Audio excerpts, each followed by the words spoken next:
Olá pessoal, tudo bom? Eu sou a Andreia e vamos para mais uma aula sobre aromaterapia, aula 4. E não esqueçam, se vocês ainda não assistiram a aula 1, 2 e 3, eu vou deixar o link na descrição do vídeo, tudo bem? Então vamos começar. Hoje nós vamos falar sobre óleos naturais versus óleos sintéticos, as principais diferenças. Testes para saber se é óleo essencial.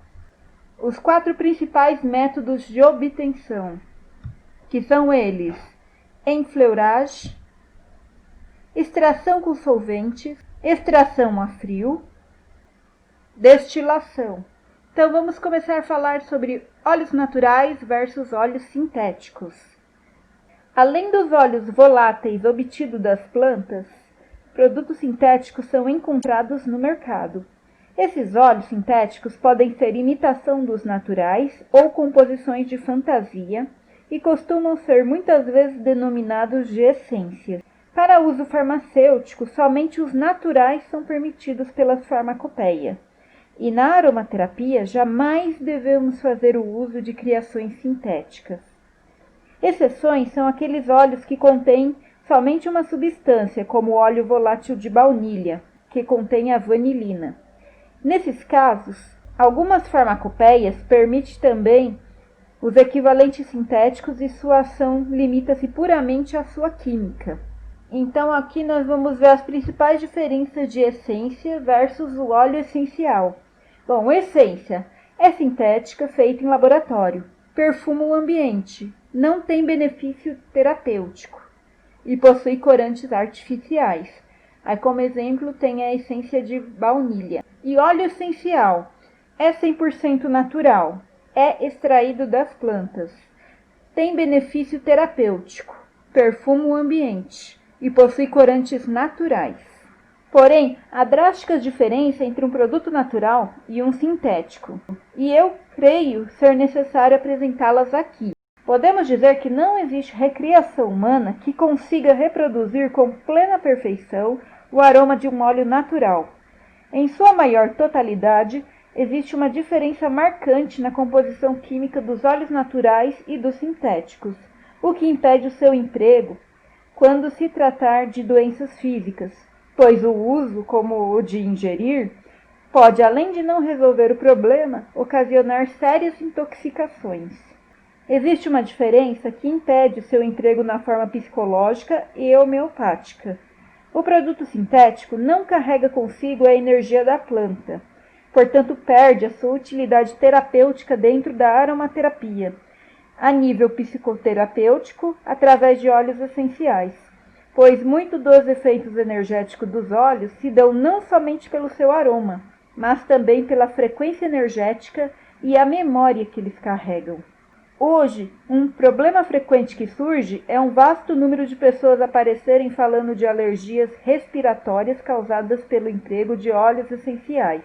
Quando conversamos melhor com essas pessoas, acabamos descobrindo que têm empregado produtos sintéticos e não os óleos essenciais naturais, e o fazem crendo que o produto que estão comprando é totalmente puro. Quando estas mesmas pessoas que antes usavam essências sintéticas passam a empregar os óleos naturais, há uma diferença marcante em seus resultados e as alergias deixam de existir. Portanto, é importante saber diferenciar o produto que você está comprando para ter garantia de seus benefícios e não correr o risco de intoxicar o seu cliente. Devido à importância deste item, vamos agora ver algumas formas de distinguir um produto natural de um sintético, bem como um bom produto de um de má qualidade. Os produtores de grande parte dos óleos comercializados não apresentam a identificação correta da planta da qual o produto foi obtido, o nome científico, a parte do vegetal que foi empregada e a procedência do mesmo. A origem geográfica pode algumas vezes auxiliar na identificação botânica e determinar a composição diferenciada, pois sobre este fator contamos ainda com a presença de quimiotipos diversos dos óleos que surgem de acordo com o tipo de solo, o clima, habitat no qual a planta é cultivada. Um exemplo é o alecrim, que só na França possui 2 quimiotipos diferentes, um cultivado no sul e o outro no norte. A colheita da planta e a forma de extração do seu óleo também interfere muito na composição química final do seu produto. Portanto, é de suma importância tomar o conhecimento destes fatores de modificação. Ter à disposição de seu fornecedor a análise química dos seus óleos é a melhor garantia de estar adquirindo um produto natural e, inclusive, poder saber qual variedade de quimiotipo você está comprando. O quimiotipo é a variação química. Tudo bem, pessoal? Pois, conforme falamos, os óleos variam de composição de acordo com o clima, região, tipo de solo, época do ano, o que também poderá, conforme o caso, diferenciar em muito as suas aplicações. Por exemplo, se a camomila for colhida pela manhã, seu óleo possuirá altos teores de alfa-bisabolol, seu principal princípio ativo como anti-inflamatório. Porém, se colhida ao fim da tarde, vai encontrar somente vestígio de alfa-bisabolol em seu óleo. A adulteração e mesmo a falsificação de óleos voláteis já é conhecida desde os tempos mais antigos, talvez até na época dos alquimistas. Além da fraude evidente ao consumidor, dependendo do tipo de falsificação, esta pode acarretar consequências negativas para a saúde do usuário e, portanto, especial atenção deve ser reservada a esse tipo de problema. Tipicamente, os seguintes procedimentos são usados para falsificar os óleos voláteis, ou os naturais. Adição de compostos sintéticos de baixo preço, tais como o álcool de cereais, mistura de óleo volátil de qualidade com outros óleos de menor valor para aumentar o rendimento. Agora, apresento alguns pontos que podem ser observados na aquisição dos óleos. Um óleo essencial jamais será vendido em vidro transparente, pois em contato com a luz ele vai oxidar com facilidade, perdendo então as suas propriedades terapêuticas. Ao ser adquirido, deve ser conservado em frascos de cor âmbar ou azul cobalto. Mesmo assim, pode ser encontrado produtos sintéticos sendo vendidos nestes frascos, até mesmo por seus custos serem menores. Os óleos essenciais não possuem cores extravagantes, como roxo, lilás. Somente o óleo de camomila e poucos outros apresentarão a coloração azulada, pois em sua composição encontra-se o camazuleno, o que lhe confere o tom azulado. Por outro lado, a tangerina, a laranja e o orégano terão a cor alaranjada. O patchouli, a casca de canela e o vetiver, a cor marrom, e o cedro do Himalaia e a bergamota, a cor esverdeada. Nos outros casos, jamais se encontrará óleos com cores que vão além do transparente e do amarelo claro. Normalmente, produtos coloridos têm adição de anilinas. Agora vamos falar um pouquinho sobre testes para saber se é óleo essencial. Óleos essenciais não se dissolvem facilmente na água, pois são óleos. Se ao pingar uma gota e a água turvar-se de branco, isso é um indício de que o produto é sintético. O óleo natural não se dissolve, costuma boiar quando seu peso é maior que o da água ou ir para o fundo, como o vetiver ou o patchouli, que possuem maior peso molecular. Produtos com cheiros alterados, com odor de álcool ou óleo de cozinha são produtos adulterados e devem ser deixados de lado, a não ser que sejam vendidos com uma finalidade específica, como o uso na massagem ou rotulados como diluídos, como acontece muitas vezes com óleos de rosa e jasmim, por serem muito caros, costumam ser diluídos a uma proporção de 10 a 20% em óleo de jojoba para baratear o seu custo. Óleos naturais jamais irão custar o mesmo preço, pois necessitam de proporções diferentes de matéria-prima para se produzir o óleo, assim como, de acordo com seu país de procedência, possuirão preços de custo também diferentes. Aí vai entrar as taxas de câmbio, a de importação, a de exportação, a vigilância sanitária, entre outros custos. Os óleos naturais duram mais tempo na pele, quando empregados como perfume ou quando utilizados na massagem, contrário dos sintéticos, que não permanecem mais do que poucas horas. Esta é a grande diferença entre os perfumes franceses, que utilizam os óleos naturais, e os nacionais, que usam essências sintéticas. Um perfume francês, às vezes, chega a manter o seu aroma sobre a pele até o dia seguinte. Sempre que você comprar o seu óleo, questione sobre a análise química, se o produto é natural, de onde que ele vem, Quem trabalha com integridade coloca no rótulo do produto o país de origem, o método de extração, a data de envasamento ou colheita, parte da planta que foi empregada na extração e informações sobre o quimiotipo, quando tiver. Quanto ao penúltimo item, mostra-se extremamente importante saber qual parte da planta foi empregada para se produzir o óleo. Pois, por exemplo, se extrairmos a casca da canela, teremos maior intensidade em aldeído cinâmico, um composto que pode queimar a pele. E este é mais útil como sudorífero ou estimulante. Enquanto o óleo extraído das suas folhas encontraremos mais eugenol, sendo um óleo de maior propriedade antisséptica. Por outro lado, retirando-se o óleo das suas raízes, haverá altos teores em cânfora, que possuem propriedades estimulantes na circulação, o que nestes casos diferenciará em muito as aplicações terapêuticas dos óleos desta mesma planta. Estas são algumas diferenças básicas. Jamais se esqueça que, em se tratando de aromaterapia, qualidade é tudo. Entendeu, pessoal? E este é um dos grandes problemas enfrentados pelos terapeutas. Diferente dos florais de Bach, aos quais o terapeuta limita-se a escrever a recomendação para o farmacêutico prepará-lo, os óleos essenciais e as sinergias preparadas são pelo próprio terapeuta. Daí todo cuidado é pouco para que seu trabalho se desenvolva de forma satisfatória. Agora vamos falar sobre os 4 principais métodos de obtenção.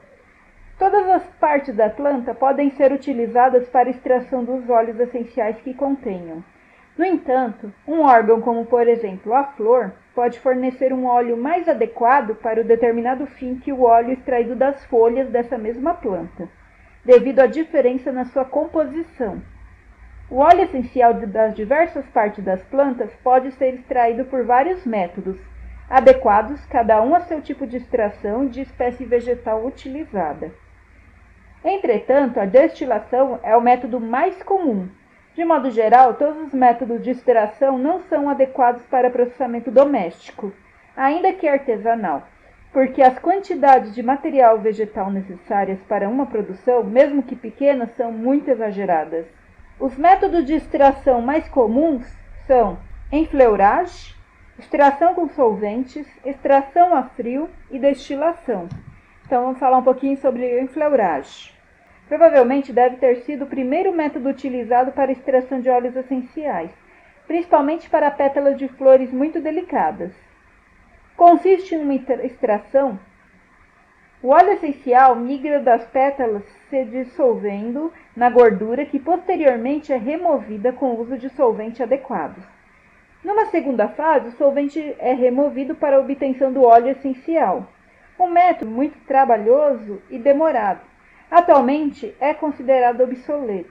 Agora vamos falar um pouquinho sobre extração com solvente. Consiste na imersão do material vegetal em um hidrocarboneto solvente que fará a extração propriamente dita. Posteriormente, o solvente é retirado, restando o óleo essencial. O método é empregado principalmente para flores. Não é recomendado para fins terapêuticos, principalmente porque deixa resíduos do solvente no óleo obtido. Já foram encontrados valores na ordem de quase 10% de solvente ou até mais em alguns casos.